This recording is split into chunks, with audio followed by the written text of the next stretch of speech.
कौन रहता है? सूरत पूछती है तो यहाँ कौन रहता है, जब आप नहीं रहते हो तो वो जवाब दे रहे। बोलो। तीन लोक एक बूंद पसारा, सेंद रूप में अगमय। अब वो स्वामी महाराज कहते हैं कि भाई तीन लोक में तो एक बूंद का पसारा है, एक बूंद का। सतलोक की एक बूंद आई, उसका ये सारी रचना का पसारा है उसका, एक बूंद का। और सतलोक सागर है। तो बताइए सागर और बूंद की क्या क्या व्याख्या, क्या महिमा की है? वो तो अर्वचनी है, ये बूंद है उसकी, तो क्या किया जाए? और मैं इससे अलग, मेरी एक बूंद आई, उसका ये पसारा है। अरे वहां तो एक सूरत आई, एक बूंदी तो है। वहां तो सागर में खचाखच सूरतें भरी हुई हैं, उसमें से एक यहाँ बहती, तो बूंद का ये पसारा। और इतनी ऊंची मंजिल पर झंझरी द्वीप पे सैकल कमल में बैठे हैं, इतनी ऊंची मंजिल पर नीचे नहीं आ सकते, यहाँ नहीं आ सकते, वही रहेंगे अपनी मंजिल पर। जगह नहीं छोड़ सकते कि ऊपर चले जा नीचे चले जा, वो जगह नहीं छूटेगी, वही के वही रहेंगे। तो कहते हैं मेरी एक बूंद, उसका ये सब पसारा तीनों लोगों का है, इन तीनों का मेरा, उनका है पसारा मेरा, मैं इनसे अलग रहता हूँ। बोलो। मैं न पाताल स्वर्ग नहीं मिलता, ब्रह्मा विष्णु महेश। अब वो कहते हैं कि भाई न मैं पाताल में हूँ, न मैं लोक में, न ब्रह्मा के यहाँ, न मैं विष्णु लोक में, न शिव लोक में, न राम लोक में, न मैं कृष्ण लोक में, न माया के लोक में, न शक्ति के लोक में, और न प्रकृति के लोक में, मैं कहीं यहाँ नहीं। मैं तो इनसे सबसे परे। ये तो मेरी एक बूंद का पसारा है। मैं कह दी, आप फिर को साफ उत्तर दे दिया और सब विधि से उसको समझाया। तो बात ये तो सूरत वो है जो वहां पहुंच करके प्रश्न कर रही है आपके लिए। नहीं, ऐसा प्रश्न कौन कर सकता है, किसको मालूम है ऐसा? ये तो वही सूरत है जो वहां पहुंच गई और पहुंच करके प्रश्न कर रही गुरु से कि आप बताइए इनके लिए, ये जो फंसे हुए हैं तो इनको क्या जवाब दिया जाएगा, कौन है ये, कहाँ से आए कहाँ से नहीं आए? तो उत्तर दे रहे तो सबके लिए, आपके लिए, वो सबके लिए, आने वालों के लिए, जो आगे आएंगे उन सबके लिए, कि एक बूंद का ये पसारा है। और उसको कहते हो आपकी अपार है, बेंत्या है। और वो खुद कहता है वेद कि न थी, और कुछ आगे हम नहीं जानते, हमने देखा नहीं, लेकिन हमको आभास होता है कि और कुछ है, और कुछ है, और कुछ है। अब ये तो बात सही है, तो है कुछ, तभी तो गोस्वामी जी महाराज को और क्या था, जब उन्होंने वर्णन किया तो मतलब एकदम रोला पड़ गया, ये क्या, ये क्या, ये क्या चीज है। तो ना किसी की समझ में ना आए तो रोना ही है, और क्या, झगड़ा ही है। समझ में नहीं आया तो झगड़ा हो जाएगा, और समझ में आ जाए तो बिना सत्संग के समझ में आ नहीं सकता, क्योंकि वह तो जीव भूला भाला है। वो तो मतलब उसे क्या मालूम कि मेरा घर कहाँ में कहाँ से आया। जब उसको भूल ही गया, उसके रूप रंग रेखा को, उसके स्थान को, आनंद को, प्रेम और ज्ञान को भूल करके बैठा और यहाँ ढूंढ रहा है, नहीं मिल रहा कहीं भी, तो बताओ उसे क्या, वो तो भूला ही हुआ है, वो क्या बताएगा? झगड़ा तो हो ही जाएगा। धीरे धीरे धीरे धीरे जब उस पर दया मिलेगी और कुछ वो जानेगा, कुछ अंदर जगेगा, तभी कुछ समझ सकता है, ऐसे कुछ नहीं जानेगा। बोलो। तीन लोक व्यापक में नहीं। अब वो कहते हैं कि भाई देख सूरत, मैं तीन लोक में व्यापक नहीं हूं, या मैं कहीं नहीं रहता तीन लोक, किसी जगह भी नहीं। तू ये सोचा शायद ये व्यापक होंगे, तो क्या लगे नहीं मैं व्यापक, मैं तो इन सबसे परे रहता हूँ। बोलो। बूंद एक मेरी यहाँ रही, बस वो एक बूंद रहती है, उसका ये काम है, यहाँ बूंद रहती है। वो भी सैदल कमल में बैठ करके उसी पुरुष का जहां से इनका निकास हुआ, अखंड 24 घंटे ध्यान करते रहते हैं। अगर ध्यान न करें तो उनका राज चला जाए। सैदल कमल में तीन लोगों का राज मिल गया है, अगर उसका ध्यान नहीं करेंगे तो राज ही चला जाए। तो अपने अपने को सब डरते हैं, छोटा बड़े से बड़ा, उससे बड़े से बड़ा, उससे बड़े से, सबसे डरते हैं कि ये ना हो जाए। और मतलब यह है कि राजा किससे डरता? राज्य न्याय से डरता है, न्याय राजा से डरती है। ये सब एक दूसरे से डरते हैं इस तरह से। कहते मेरी एक बूंद वहां रहती है, मैं वहां नहीं रहता। बोलो। उसी बूंद का सकल पसारा, वेदताई कहे ब्रह्म कहते अपार। उसी बिंदु का जो सैदल कमल जंजीर जीप में जो विराजमान, जिनका नाम निरंजन है, उन्हीं का सकल पसारा। और उसको लोग कहते हैं कि भाई ब्रह्म अपार है, अपार ब्रह्म। कोई उसी को ब्रह्म कह देते हैं, उसी को ईश्वर, उसी को खुदा कह देते हैं, उसी को रब। मालूम उनको नहीं है। अब भाई रब अलग है, खुदा अलग है, अल्लाह अलग है, लेकिन हम न जानने के कारण ब्रह्मा भी वही है, उससे भी, और शिव अलग है और विष्णु अलग है। ये वहाँ शिव और विष्णु ब्रह्मा वहाँ कहाँ जा सकते हैं ईश्वर के पास में? वो तो बहुत नीचे है। तो मतलब यह है कि उसको सब कहे, सब वही है, वही है, सब एक ही है, बस न जानने से सब एक हो गया। और वो कहते हैं कि अरे भाई मेरी एक बूंद है, और उसको कहते हैं कि वो अपार है, अपार। और वह एक बूंद है, उसका सकल, उसका ये सब पसारा एक बूंद का। अब बताइए सतलोक के सागर की एक बूंद, अब वो सागर में कितनी बूंदे होंगी, कोई गिन सकता है? बोलो। इसके आगे भेद न पाया, सत्य गुरु बिन उन दुखा। अब वो कहते हैं कि कोई भी हो, इसके आगे का जो भेद है वो उनको मिला नहीं। और सतगुरु बगैर जो संत है, जो सतलोक में आते जाते, उनके बगैर कोई जानता भी नहीं। अच्छा, जो जब रचना का आद विस्तार हुआ था और सुरतों को भेजा गया था, तो ये कह के भेजा गया था कि देखो मैं इनको भेज रहा हूँ, ये वहाँ हमेशा संत रहेंगे, रोज सतलोक में नीचे जमीन पर रह करके हाजिरी देंगे वहाँ, और वो हमेशा रहेंगे, हमेशा। तुम ऐसा करना, जब जरूरत हो तो इनको ढूंढ लेना, वो मृतलोक में मिल जाएंगे जहाँ। पहले तो तुम नाम छोड़ना नहीं, जिस शब्द को पकड़ के उतरी उसको छोड़ना नहीं। अब वो मतलब तुम यहाँ आई, तुमको सब इन्होंने सुख दे दिया, आराम दे दिया, धीरे धीरे करके आपने छोड़ दिया, तो नाम छूट गया। फिर उसके बाद कर्मों का हत्कार दिया, तो धीरे धीरे मेल जमा हो गया, और आंख और कान बंद हो गए, तो अंधे हो गए। अब यहाँ जो संत भेजे गए, वो तो रोज बराबर, जो गुप्त संत बराबर वहाँ हाजिरी देते हैं सच्चे दरबार में, सतपुरुष के यहाँ। लेकिन आप उनको जान नहीं सकते। और एक जाएगा दूसरा तुरंत रहेगा, एक जाएगा दूसरा, दूसरा जाएगा तीसरा। वो गुप्त संत हमेशा रहेंगे, जब तक यहाँ एक भी सूरत रह जाएगी तब तक वो यहाँ रहेंगे। सबसे पीछे जाते हैं, पीछे जाएंगे, सब सूरतें चली जाएंगी तो वो पीछे जाते हैं।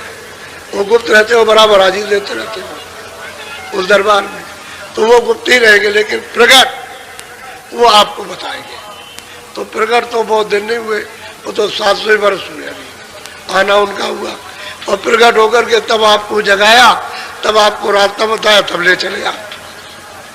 तो प्रकट संतों ने जीवों को बहुत पहुंचाया, बहुत बहुत सुरतों को ले गए, स्त्री सुरतों को, पुरुष सुरतों को, बहुतों को ले गए, बहुतों को संतों ने पहुंचाया। बोलो।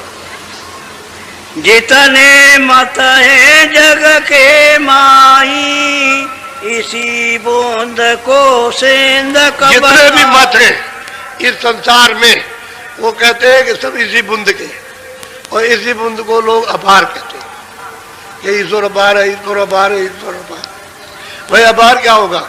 ऊपर तो ब्रह्म बैठा हो, उससे भी बहुत बड़ा, उसका राज तो एक सबसे राज से बड़ा। ये पिंडलोक और ये अंडलोक, यानी स्वर्ग वैकुंठ जो 14 लोक है वो, और सूक्ष्म लोक में जो कितने मतलब ये है कि लोक हैं, अनगिनती लोग, कहते हैं वो सब उसमें जाकर के डूब जाए तो पता ही नहीं चलेगा कि किधर चले गए। इतना ऊपर ब्रह्म का मतलब ये राज है ऊपर में, इसी के ऊपर तो ब्रह्म का राज है, वहाँ ब्रह्म विराजमान बैठे हो। और इनसे बड़ा राज पार ब्रह्म का, वो उसके ऊपर में। तो इसको ही उन्होंने कह दिया कि अपार है, इसी बंधु को। तो बेचारे क्या आगे का भेज जाने के, न वो ब्रह्म का जानते, न पार ब्रह्म का, न महाकाल पुरुष का, ऊपर का तो जानना ही नहीं, क्यों क्या जाने, कुछ नहीं है। इसी को जितने मत है बस इसी को जानते हो, इनको भी नहीं पाते। अगर इनको भी पा जाए तो मतलब अच्छा भी है, लेकिन वो सिर्फ पढ़ते लिखते हैं बस, और कुछ नहीं, ज्यादा ज्यादा न कुछ। आँख तो खुली नहीं, आँख बंदी है, पढ़ना लिखना तो चतुरता है, ये तो बात है। ये पढ़ना लिखना तो ऐसा पढ़ लिख लिया, अनुमान लगाते ऐसा होगा वैसा होगा। अनुमान का काम क्या, जब उसका साक्षात्कार होता है। क्या अनुमान का काम? साक्षात्कार होता है। और बोलता है भाई वो तो चेतन है, आप जड़ हो, लेकिन सूरत अगर चेतन जाग जाए तो उससे बातचीत करती है। भाई गोस्वामी जी महाराज जब गए उस तरफ को तो मोह विलोक राम मुस्काई, तो बात तो की थी, कोई चुप थोड़ी बैठा हुआ, न ये चुप बैठे हुए बातचीत की, तो हंस करके बस मुंह खोल दिया। तो उसे रास्ता है उधर चले। तब उन्होंने देखा कि कितने लोग हैं, ये मतलब ये है कि 14 लोग, एक एक लोग में कौन कौन राज करता, ये गोस्वामी जी महाराज ने सब देखा। और ऊपर देखते हैं कि बड़े बड़े ब्रह्मांड, बहुत लोग अपनी आंखों से देख रहे हैं। रास्ता न दे तो उधर ऊपर कौन जाएगा, नहीं जा सकता। तो वही है, कहते हैं अरे सुनो, एक बूंद का ये सब है, और इसी को लोग अपार कहते हैं, तो आगे का तो भेद क्या मालूम उनको, क्या हो बोलो। इसलिए पहले की किताबें उसमें संतों का समाचार नहीं है, संतों का रास्ता उसमें कहीं भी नहीं मिलेगा आपको। आप कितना भी पढ़ लीजिए, अभी तो 700 वर्ष के अंदर ये संतों ने रास्ता खोला जीवों के लिए। पहले तो रास्ता बंद था, पहले था ही नहीं। इसलिए प्रमाण शास्त्रों में इसका कुछ नहीं मिलेगा। और संतों की तमाम किताबें, तमाम संत आए 700 वर्ष के अंदर, साधक आए मतलब रास्ते में चलने वाले, वो पहुंच गए, वो संत हो गए जो वहां से जगाने के लिए आए, वो मतलब ये है कि बहुत आए। तो बहुत किताबें उनकी, प्रमाण की क्या कमी है, हजार लाखों प्रमाण मिल जाएंगे आपको। चलो, ब्रह्मादिक सब वेद बुलाए, ऋषि मुनि कर्म भरम ब्रह्मा जी तो बेचारे, वो तो मतलब स्वर्ग वैकुंठ में वो सब बुला गए, और मतलब ये है कि ये ऋषि मुनि ये अपने अपने कर्म में फंस करके उसमें भूल गए। जब विधान ही बना है कि पाप पुण्य का, तो जो करोगे उसको फल को पाओगे, अच्छा करो तो अच्छा, बुरा करो तो बुरा। तो फल पाने के लिए जन्म लेना, छुटकारा कहाँ हो सकता। जो कर्म किया उसका फल लेना और योनि में लेना, लेन देन तो योनि में होगा, इसके परे स्वर्ग वैकुंठ में तो लेन देन नहीं है, लेन देन तो इसमें होगा। तो कहीं लिया कहीं दिया, अब अपना ले होते हो, ये बात है। तो कहते हैं ये इसमें भूल गए और ब्रह्मा उस रचना में भूल गए। वो भी तो अपने लोक में बैठ करके रचना काम, अपना अपना काम उनको सुपुर्द किया है। एक तो उत्पत्ति का काम, ब्रह्मा बैठ के उत्पत्ति का काम कर रहे हैं, और विष्णु बैठ के पालन पोषण कर रहे हैं सबके लिए, और शिव जी सबका श्रृंगार कर रहे हैं। ये तीनों अलग अलग काम सबका है, अपना अपना काम स्वर्ग वैकुंठ में बैठ के करते रहते हैं। ये उनका काम हो गया, ये इसमें भूल गए। तभी तो आद्या महाशक्ति ने बुला दिया, ये वही इनकी माँ है। उसने मतलब पूछा कि तुमने जब समाधि लगाई थी तो तुमने, यानी मतलब यह है कि पिता का दर्शन किया? ब्रह्मा से पूछा तो उन्होंने कह दिया हाँ किया। तो वो तो अंतर्यामी थी वहां के लिए। तो उसने कहा कि तुम झूठ बोल रहे हो, बड़े लवार हो ब्रह्मा, बड़े झूठे हो, चलिए आओ ठग हो, तुमने दर्शन पिता का नहीं किया और कह दिया तुमने दर्शन किया, जाओ हम तुमको श्राप देते हैं कि मृतलोक में तुम्हारी कोई पूजा नहीं करेगा, इसलिए उनकी पूजा नहीं होती है। और विष्णु से और शिव से पूछा कि तुमने पिता का दर्शन किया इनकी आद्या महामाता ने? तो उन्होंने कहा हमने नहीं किया था। तो उनको आशीर्वाद दे दिया कि जाओ जगत में तुम्हारे लोग पूजा करें। भाई ये इतनी बात है। काम तीनों का एक ही है, एक उत्पत्ति का, एक प्रलय का, एक पालन। यानी काम तीनों कर रहे हैं बराबर बैठ के। एक को शराब मिल गया झूठ बोलने पर, और उन्होंने कहा हमको नहीं हो तो उसको आशीर्वाद दे दिया। बस ये बात। और ये अलग है, ये ईश्वर के पास जा ही नहीं सकते। अगर उनके पास ये पहुंच जाए तीनों तो सब उसी वक्त एक क्षण में काम छोड़ देंगे, ना वो पालन का करेगा, ना उत्पत्ति का, और ना प्रलय का करेगा, सब छोड़ देंगे। इसलिए उनका दर्शन नहीं हो पाता। तो जब वो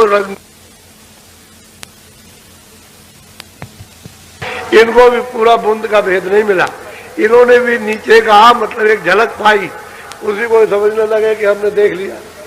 वो बात ये, पर्दे पर कोई झलक आई तो उसको देखा, जैसे सीधा है तो ऐसे कीजिए तो सीधा, तो उधर में ऐसे टेढ़ा कर दीजिए तो उसकी चमक उस पर सूरज की गिरेगी मकान के अंदर। अब उसमें सूरज दिखाई देता चमकता हुआ, तो आप कहोगे नहीं ये सूरज है। सूरज वो नहीं, वो तो प्रतिबिंब है। सूरज तो ये सब प्रतिबिंब जो दिखाई देता प्रतिबिंब है ये असली सूरज, असली चांद, असली तारे इसमें कोई नहीं है, ये प्रतिबिंब है, बिंब। तो कहते हैं कि भाई कुतुब औलिया और पीर पैगंबर इनको भी पूरा भेद नहीं मिला, पूरा दर्शन नहीं हुआ उनका। वही बात यह है कि पर्दे पर हो गया और इन्होंने समझ लिया कि दर्शन हो गया।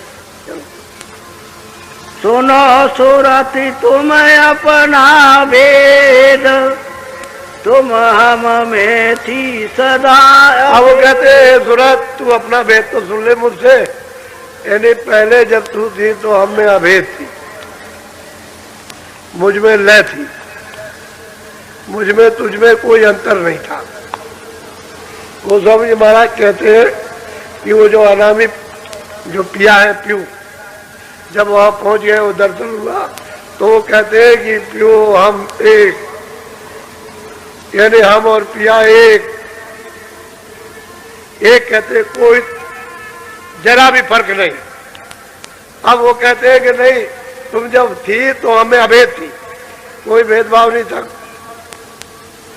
मेरा रूप और तुम्हारा एक ही था, उसमें कोई अभेद थी और हमारे पास थी, हम में थी। बोलो काल करी हम सेवा भारी, सेवा बस होई कुछ न विचार। अब वो कहते हैं महापुरुष सूरत को समझा रहे कि भाई असली बात तो ये है कि काल ने सेवा की, यानी सैदल कमल में बैठ करके, ब्रह्मस्थान में बैठ करके, पार्वत में, इन सब ने सेवा की, यानी खूब अच्छी तरह से अखंड ध्यान किया और इतने युगों तक किया है कि यहाँ कलम और किताबें और समुद्र की स्याही सब खत्म हो जाएगी। इतने दिनों तक इन्होंने तपस्या उस पुरुष की है, अनामी पुरुष की, तब जाकर के वो प्रसन्न हो गए। एक दो दिन का काम नहीं था, तब प्रसन्न हो गए। तब उन्होंने कहा कि तुम क्या चाहते हो? कह लगे हमको एक छोटा सा राज्य दीजिए। तो कहा अच्छा ठीक है हमने दिया तुमको। तो राज बगैर सुरतों के बैठ नहीं सकता, रचना ही नहीं हो सकती है भाई, वो तो बैठ सुरतें आएंगी तभी तो रचना होगी। तो इनको सुरतों का नीचे का सतलोक के नीचे उसका एक छोटा सा एक भंडार दे दिया, सबको दिया, सब लोगों में सबको 16 पुत्रों को सबको दे दिया, अलग अलग तकसीम कर दिया। तो वो कहते हैं भाई काल हमारी सेवा की और जब सेवा की हमको प्रसन्न कर लिया, वैसे तो सब कुछ जानते थे, तो मैं सेवा के बस होकर के और मैंने तुझको दान में दे दिया, ये सूरज को तुझको ये दान में दे दिया और ये दान ले लिया, सूरतों का भंडार ले लिया। बोलो तुमको मांगा हमसे उसने, सौंप दिया तुम्हें सेवा। तो कहते हैं कि भाई तुमको उसने हमसे मांगा कि हमको दे दीजिए तो हम रचना करेंगे, और हमने फिर तुमको उसको सौंप दिया। कहते जाओ तुम वहां चली जाओ, जाओ। तो मालिक का हुक्म था, तो सुरते मतलब यह है कि क्या कर सकते, हुक्म हो गया तो हमको दिया, तो बेबस होकर के फिर चली आया, उसको दे दिया। अब वो ले आए तो उन्होंने, अब ऐसे तो मतलब ये घेर नहीं सकते, मसाला मिला करके तब तो इसमें बैठाएंगे, मसाला नहीं अगर तैयार करेंगे किसमें बैठा देंगे। तो इन्होंने फिर रचना की, तो इन्होंने पहले सूक्ष्म लोग, यदि कारण लोग तो था ही, वो तो मतलब है ऊपर में है, तो सूक्ष्म लोग उसमें बनाया। तो शब्द स्पर्श रूप रस गंध और मन और बुद्धि और चित्त अहंकार, ये 9 तत्वों का उन्होंने एक शरीर, एक खोल तैयार किया और उसमें सूरत को बंद कर दिया। फिर नीचे उतारा तो 17 तत्व, 10 इंद्रिया, चतुसंताकरण, मन बुद्धि चित्त और अहंकार और रजोगुण तमोगुण सतोगुण, 17 तत्वों का लिंग शरीर उन्होंने तैयार कर और सूरत को उसमें ला करके वही सूक्ष्म वाले जो सूक्ष्म था उसमें अंदर बैठा दिया।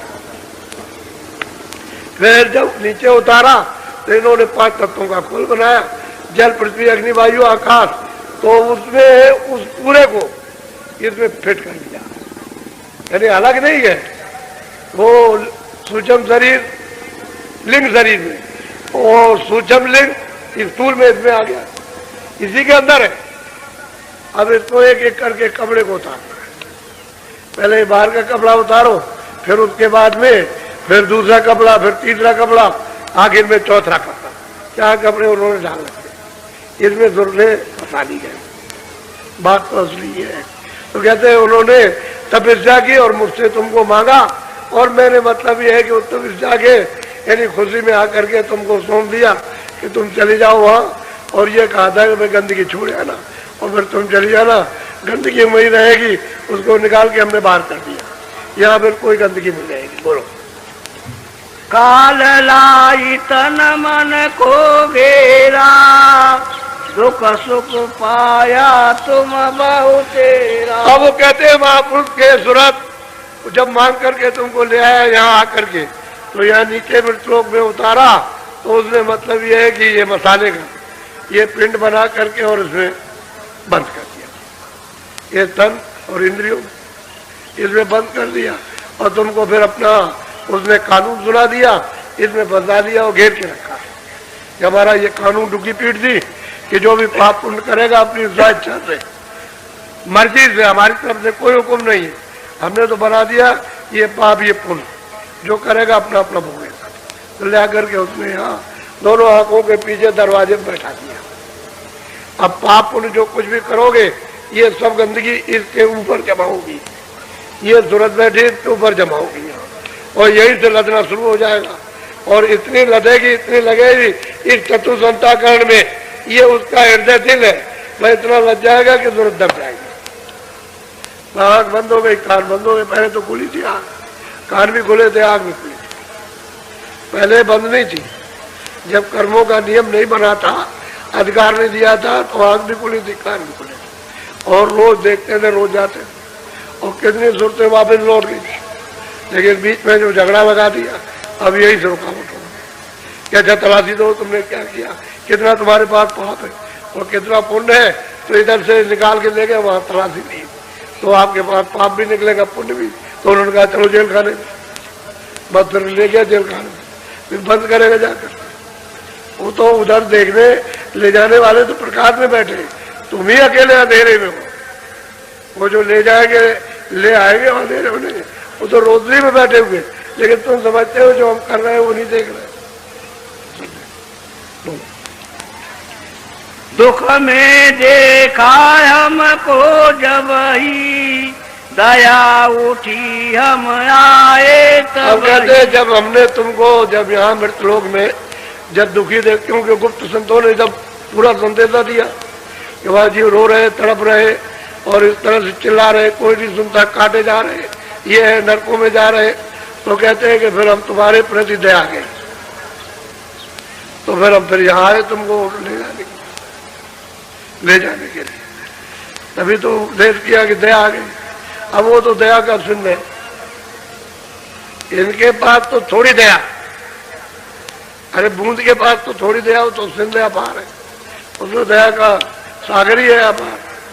तो कहते हैं तुम्हारे प्रति दया हुई, तो अब आए हैं तुमको ले जाने के लिए, चलो हमारे साथ, हम चलो घर में पहुंचा देंगे। साफ साफ सब प्रश्न का उत्तर हो गया, सब दे दिया, कोई बकाया नहीं छोड़ा, सब दे दिया कि आप कहाँ रहते हैं, आप कैसे हमको भेजा, ये कैसे किया, वो कैसे किया, कौन ले आया, हमको क्यों बताया, यहाँ तन में क्यों डाला, सब बता दिया, सब प्रश्न का उत्तर। और शास्त्रों में कोई चीज नहीं मिलेगी, ये सिवाय शस्त्रों के बाद और किसी के बाद में लेने वाले नहीं कुछ भी। बोलो अब मतलब ये कि हम आए तुमको जगाने के लिए, तो ले चलना चाहते हैं, ऐसे कैसे चलेंगे, हमें कोई रास्ता है कि नहीं है, अगर रास्ता रहेगा तो जाएंगे, और रास्ता नहीं रहेगा तो ऐसे किधर कैसे चले जाएंगे।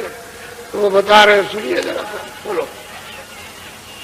आई किया हम शब्द उपदेशा, शब्द माही तुम करो। कहते हैं सूरज तू दोनों आंखों के पीछे स्तन में बैठी है, तो मैं आया हूँ, मैंने शब्द का उपदेश किया कि आओ तुम सूरज को शब्द में प्रवेश करो, चलो ले चले।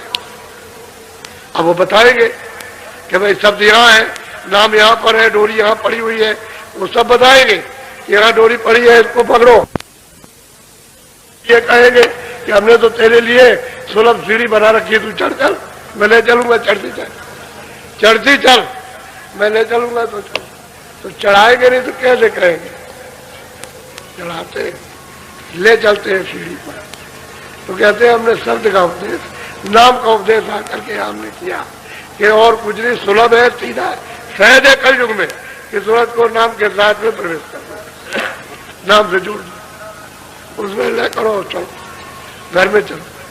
हमने ये आकर के उपदेश किया। बोलो अच्छा, सब संतों ने शब्द का उपदेश किया, यानी जितने भी संत आए किसी ने बगैर शब्द के कोई नहीं ले जा सकता। जो भी ले जाएगा उस शब्द से ले जाएगा, नाम से, आवाज से ले जाएगा। आवाज से उतर के सुनते आई और आवाज से वापस जाएगी। बोलो शब्द शब्द पौड़ी हम रची, चारे चारे पहुंचो नगरी सच। कहते हैं कि भाई हमने यानी घर में पहुंचने के लिए हमने पौड़ी, पौड़ी कहते सीढ़ी, नाना जी महाराज की किताब में खूब लिखा पौड़ी के बारे में, क्योंकि वो भी तो संत थे, वो भी तो आते जाते, उन्होंने भी जीवों को बहुत जगाया चढ़ाया।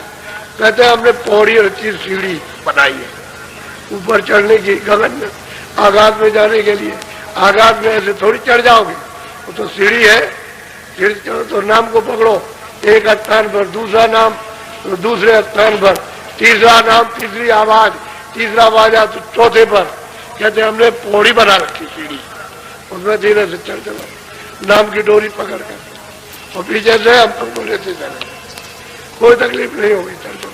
हम तो उधर भी मिलेंगे, इधर भी मिले, उधर का बताने वाले इधर भी मिले, इधर से उधर का बता रहे, और तुम यहाँ फंस गए हो तो इधर का बता रहे, दोनों तरफ, इधर भी मिलेंगे उधर भी मिलेंगे, इधर भी देखो उधर भी देखो।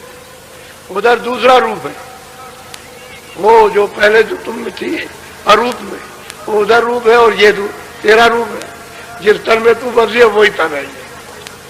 चलो ले चलेंगे बस। बोलो बोलो बोंद देश को छोड़ो अब ही, सेंध देश चले खेलो। वो कहते हैं कि अब मैं आया हूँ तो जल्दी करो सूरज, इस बुंद देश को तू जल्दी से छोड़ दे और जल्दी चल, मैं तुझे सिंध देश में ले चलूं। और सिंध आगम में अपार है, वहां चल। वो गोस्वामी महाराज कहते हैं जब हम चढ़ करके गए और जब सतलोक में पहुंचे तो एकदम दूध में क्षय हो गए, एकदम से लय हो गए, यानी सिंध ही का रूप हो गया, सिंध हो गए। गोस्वामी महाराज कहते हैं, वो अपनी वाणी में उन्होंने कहा कि मैं जब वहां पहुंचा तो उसमें लय हो गया। कितना अपार देश। बोलो बोंद देश तिरलोकी जानो, रचन मूर्ख कव यहाँ पर। ये बुंद देश त्रिलोकी है और मिलोनी की रचना है, यहाँ मिलोनी हुई है, उसकी रचना मसाले की। उसमें सूरत को चेतन को जड़ में बांध लिया, जड़ चेतन